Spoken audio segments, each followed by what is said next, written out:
Hi, I'm Helen Campbell and welcome to my YouTube channel, The Wonders of Watercolour. In this full video tutorial, I will show you how to paint this cute little penguin in watercolour. I've purposely kept a limited palette so that if you don't have a lot of colours within your collection, don't worry. And I've also put a full list of materials in the description box below. Because this little piece shouldn't take you too long, it will help your confidence grow as a watercolourist because you will see fast results. Now I've done a simple line drawing for this piece which I never draw freehand. So if you'd like to know how I do my drawings, then do click on this hack where I will share with you my little secret. Let's dive in with the tutorial, and if you're new here, please hit that subscribe button and the notification bell and give me a like. It just lets YouTube know that you like my content. Let's get started. I purposely kept away from doing any sketchy edges with this. Now the paper that I'm using is of mixed media from my little pad here. This is from Rowney. It's 250 GSM or £169. All I'm doing is I'm adding a little bit of water where I want the paint to go. And I have here Paynes Grey. If you don't have Paynes Grey, don't worry. I'm going to add a little bit of lamp black to that just to give it a nice darkish colour. Now the paper is actually going to be quite damp still, which is what we want. So we can just drop that colour in and you can see how it sort of splurges out in a lovely natural looking blur. We hit this colour here where the belly of the penguin hits the white. We'll let that settle in naturally because it gives it that lovely blurry edge. So I'm just tapping the brush in there. That's just with two colours mixed together. I've just cleaned my brush and I'm just using the tip of the brush to just stipple the paint around the areas that I want. Just pulling this down. You can see this is actually wet or dry where I've got the residual paint on the brush. Remember, in watercolour we don't really apply white paint to give the colour white. White will be the paper. So if anything is meant to be white, we leave the paper white. So it's this negative painting. Just feathering it with my brush like this. This little piece really shouldn't take long to paint and it's great if you're a beginner. Now I'm not applying it everywhere. You can see I'm just dabbing the brush here and there to give it that nice feathery effect. And as we hit these tail feathers here, we can make them darker. I'm just going to do one or two. We're going to be going over that darker anyway. And just over the tip of the feet here, we'll start to put that in. And also just going to add a little bit of water to this colour here. And this will begin to be our shadow, which we can put in if we want to, just so that we know roughly where we're going with that too. And with the paint that's left on the brush, I'm going to put this in wet on dry, so I'm just using the colour that's on it just to give it a little bit of shape around here on the belly. And this is the beginnings of our penguin. You can see already how it's got a little bit of form. Just again using some plain water to just blend that in. So I'm going to let that dry and then we can come in and look at the darker colours on the belly and underneath here. If you make any mistakes, this is a flat synthetic brush. Again, this one's from Rosemary Co, but any flat synthetic brush will do. And I'm just dipping it into the water and I've gone outside the pencil line a little bit where the beak is. So just by wiggling that damp brush there, that's removed that little error. I'm just patting it with my kitchen roll. And again here, it actually lifts out very, very nicely on this paper. So if you do make any mistakes or if you find that there's anywhere that you don't want to put your paint, just wiggle this little brush and it blends it all in for you. You can see even when it's dry, it'll still move the paint around. So I'm going to let that dry and then we can go back to the rest of it with stage 2. And I want to add a little bit of a yellow colour to the beak area and the feet. So I'm going to put a little bit of Indian yellow. This is made by Winsor & Newton, but any yellow colour that you have will be fine. I'm not going to do this wet and wet. This is a smaller size brush 2. This is a number 2 size, again from Rosemary Co. It's a little too yellow at the moment, but we are going to be putting a more orangey tone on top, but this will give it a little bit of tonal value later on. Tonal value really is important. if we don't have different tones within our painting, it will look really, really flat. So I'm just going to put a little bit of water to this just to make it a little bit looser. As I hit this part here, I want it to be lighter. So because we don't add white paint in watercolour, we just add water to make that paint a lot lighter. Okay, just like that. Now we need to add a little bit more orange to this. I'm going to use transparent orange. What I'm doing is I'm going to apply this colour at the bottom half of the beak. You can see how strong that colour is. Okay, so this is wet on dry again, and maybe a little bit around there too. That's all I'm applying. Cleaning my brush in the water and then just dabbing it on the kitchen roll so that it's damp, and then just blending it with that damp brush into the colour that we've already applied. And this creates a soft edge on the beak area, but we still have the lighter areas in between here and there. I'm going to put a little bit of the darker mix here, so we can add a little bit of shape and form here, although we have the lighter bit here. We can still blend this into that light tone. Clean water and blending it through. And I'm also going to put a little bit of water, probably here. This is plain water. You can see a tiny little bit of pigment in it where I've just been painting. I'm using my number 2, but actually you could benefit from using a larger brush.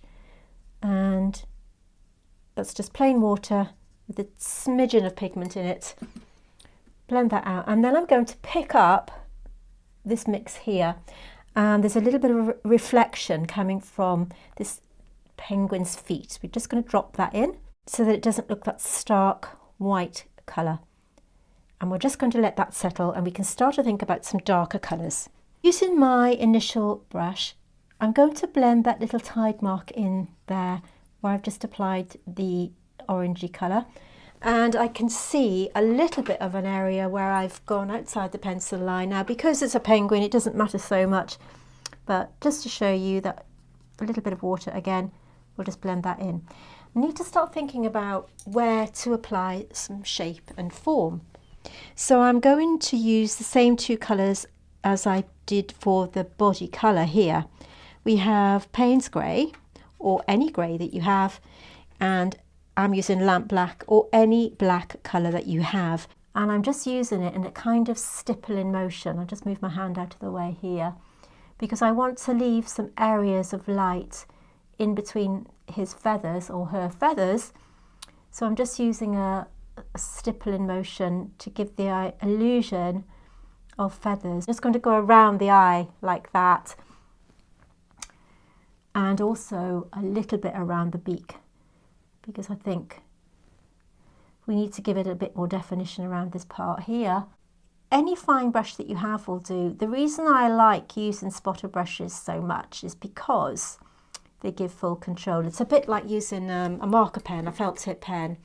So I'm cleaning my brush, and as before, I'm just blending it through. Now we're still on the mid-tones, we can go darker, but I want to do this bit by bit so that you can see. And I'm going to continue the rest of this little area here in time-lapse for you.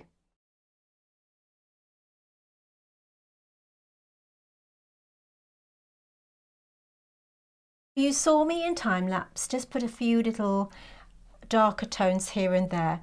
At that point, you don't need to be too careful what you do. I was just using the stippling motion to add a little bit of texture and darker colours. At the moment, we still have the light colour underneath and the mid-tones, which is what we've just applied. I have a mixture here, a very, very watery mixture of Paynes Grey with a tiny bit of indigo. If you don't have either of these 2 colours, just use something like a black with a bit of blue mixed in, it doesn't matter. So I'm going to use, this is actually going to be painted on wet on dry. So apply it where you feel you need to add a little bit more shape. If we were to leave this just blank, it would just look like a flat surface. We want it to look as if it's got some form. And where you have any edges that are quite harsh looking, as I have here, just use your clean brush. What I'm doing, I'll just show you again. clean water, and I'm dabbing it onto the kitchen towel. And once it's damp, I'm not using a wet brush. To put just water on this, it would just make it bloom, and we don't want that. So I'm just using a damp brush here, and that really easily just blends it in like that. All those hard edges have now gone just by using this damp brush, and it really does have to be damp. So make sure that you pat it on your kitchen roll, your kitchen towel like that, and then blends it through. So plain water would just make the whole thing bloom, okay? So I'm going to let that settle in a little bit, and then we can start to think about all of these little details here and finishing this off. I have my mix from earlier on, and I've just added a bit more pigment to it. So you can see now the consistency of the paint is a lot thicker. So we have Paynes Grey with a bit of lamp black. So we have that lovely gloopy consistency. I'm going to be just using a sort of stippling motion, but where I've applied the paint before, I want to make this look deliberate. So what I'm doing is I'm using the tip of my brush and almost outlining these little shapes to enhance them and make them look as if they've been done on purpose. Where we have the little natural gaps in the paint, these can be the gaps within the feathers of the bird. So what I'm doing, I'm trying to move my hand out of the way so that you can see me, is I'm circling around these tiny little gaps bit by bit. You do need a little bit of patience for this part, but actually it's also really enjoyable to do, and you can become completely absorbed in it. I'm working around the beak because the underside of the beak is actually black anyway. And if you find that there are any edges that aren't as you want them to be, you can blur them a bit later with some water.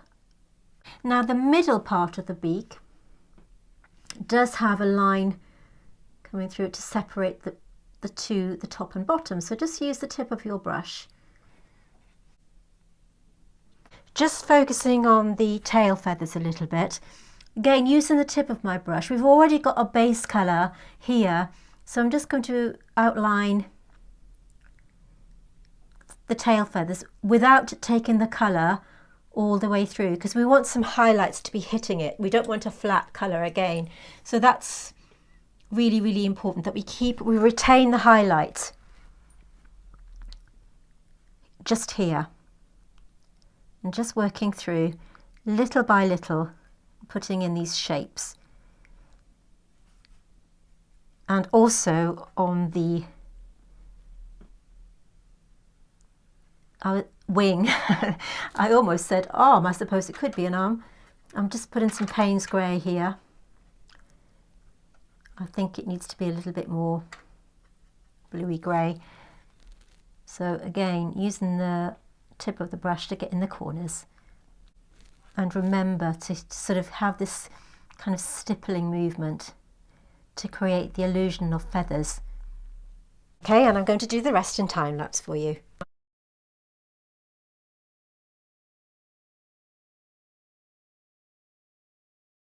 So you saw me there in speeded up version of this apply a very pale blue indigo wash here.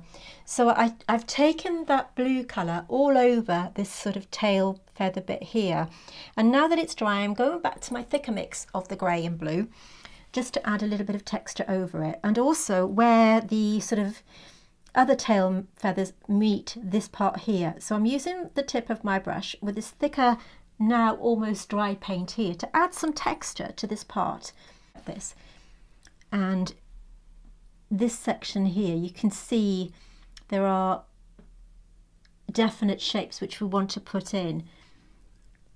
And take your time with this. This is the fun part. This is the sort of relaxing, enjoyable part of painting. All painting should be relaxing and enjoyable though. Just taking your time, painting in these little triangular shapes. These bottom tail feathers are quite strong in colour, so I'm really enhancing the shape here. And just adding more texture here and there, just to make it look like the light is shining through here and there. I'm just adding a little bit more Paynes Grey to the bottom section here. Okay, you can see what I'm doing around these little tail feathers. It just gives it a little bit of definition. And I also think I'd like to do that around the body here, where this black colour hits the belly of the penguin, like this. Just enhancing that shape. Where the feet hit the bottom of the bird's belly, I'm going to put some lamp black on my palette and mix it in with the Paynes Grey colour that I have. And again, using the tip of my number 2 brush, I'm applying this colour right up to the feet, the yellow colour of the feet, but just a tiny bit of paint right here. And then I'm going to clean my brush in some clean water and dab it on my kitchen towel again. And with the damp brush, as I did with this part here, just spread it up a little bit, just to blend it in. That creates a little bit of shadow around the outside of this foot, and it softens it through, like that. And anywhere that you feel that you want to enhance a shape, just take the colour, and again between the toes here. And remember to give yourself a little bit of leeway to blend your colour. So this is just paint straight, wet on dry. I'm trying not to shake the camera too much for you. Okay, so I hope that you can see what I've done there. I'm just blending it up. I do feel that it needs a little bit more colour towards the base here, which we'll have a look at in a moment. So just blending it through. I'm just going to add a little bit more lamp black here to enhance the shadow around the feet.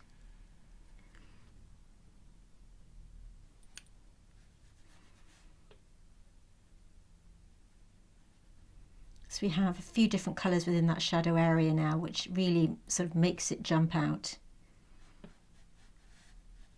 And we can blend that in with some plain water.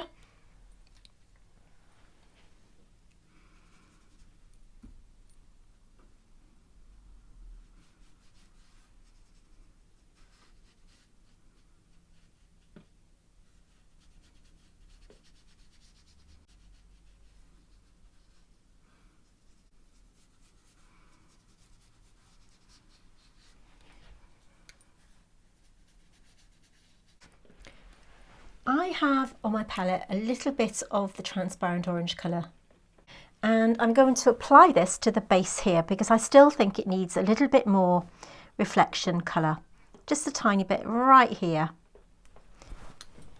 Cleaning my brush again and just dabbing it on the kitchen roll and then blending through. Don't want it to go too high, but just where the reflection would normally naturally be.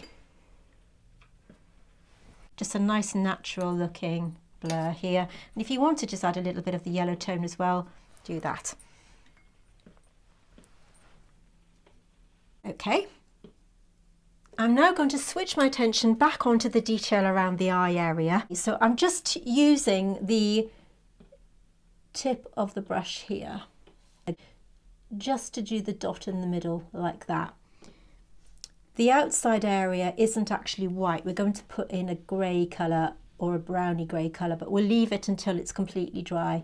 So again, just using the tip of my brush to create the outside shape, just bit by bit. Use a feather-like stroke here to do this. If you try to draw it in, you'll probably find that you will lose control of your paintbrush altogether. So just gently pull it around like this. And we're going to do a kind of browny colour, burnt umber or burnt sienna, something like that. Just a little bit of it here. And take that into the middle of the eye. Like that. And we can enhance the dot that we've just done once it's dry. I just wanted to give that a little bit of texture and uniformity. And then just working through the penguin bit by bit. So with the mixes that you have on your palette already, we can use all of that up. So using again the tip of the brush, start to create a little bit of an outline here where you have the beak adjoining the feathers, making sure that the consistency of your paint is correct here. We want it to be quite dry but movable. Where the feathers are here, you can start to do a few loops if you want to.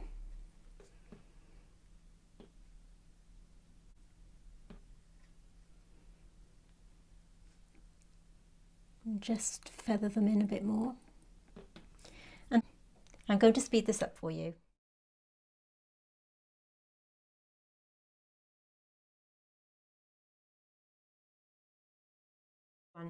So as you saw me do there in time lapse, I just went over all the washes and enhanced them as I went through, and I've also put a little bit more black and grey areas at the bottom where the colours meet each other, and all I'm going to do is just enhance everywhere with a little bit more of the darker colour mix here. I've cleaned down my palette just because it makes things a little bit easier to see, and I've still got the same mix here but in a slightly thicker consistency. I'm using my number 2 size brush, and I just want to go around and enhance everything again, bit by bit, carefully going through your painting, and this is where it all kind of comes together.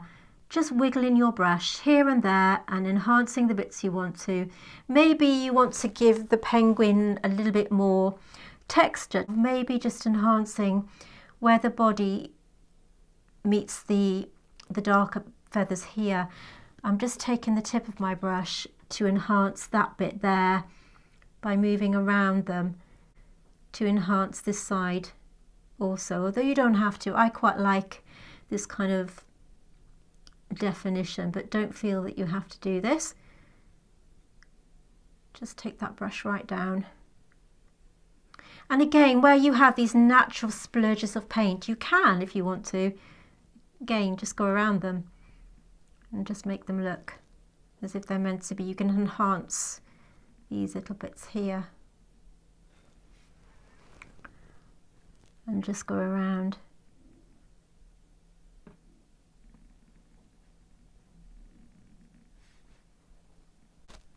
And certainly where the feet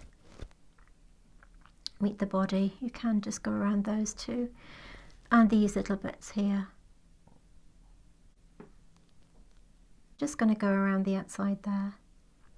And on the feet there, you saw me in time lapse just add the 2 mixes of paint that we already had on the palette at the very beginning, which were Indian Yellow and Transparent Orange, and just sort of merging them over the darker areas within the feet here, and the little claws too.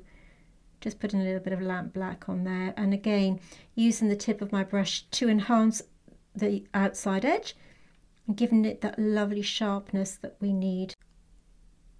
You can play around with it for quite some time. I'm going to do the rest of this off camera, and then I'll show you my finished painting. So that's pretty much it. I've just gone around the outside of the little parts of the penguin, as you can see. And that's all we need to do. If you enjoy painting this, then you may also want to watch this video where I will share with you how to paint this coffee cup, again in watercolour using a line and wash technique. Thank you for watching, and until next week.